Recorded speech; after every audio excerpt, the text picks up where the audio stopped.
Calculator இல்லாமல் 2 digit நம்பரை 11ஓட multiply பண்ண தெரியுமா? வாங்க பார்க்கலாம். ஸோ நான் எனக்கு எக்ஸாம்பிளுக்கு 23 × 11 எடுத்துக்கிறேன். இது எப்படி மல்டிப்ளை பண்ணுறதுன்னு பார்க்கலாம். First digit 2, last digit 3. நடுவில் என்ன வரும்? ரொம்ப சிம்பிள். கொடுத்துருக்கிற கொஸ்டினில் இருக்கிற நம்பர்ஸ் ரெண்டுத்தையும் ஆட் பண்ணுங்கள். 2 + 3 5. இதுதான் உங்கள் ஆன்சர். இன்னொரு சம் சொல்லித்தரவா? 54 × 11. First digit 5, last digit 4. ரெண்டுத்தையும் ஆட் பண்ணும்போது எனக்கு கிடைக்கிறது 9. 594. என்ன ஈஸியாக இருக்கா?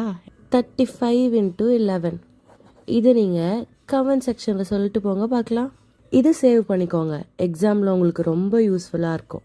இந்த ட்ரிக் உங்களுக்கு பிடிச்சிருந்ததுன்னா subscribe and hit the bell button guys. Bye bye.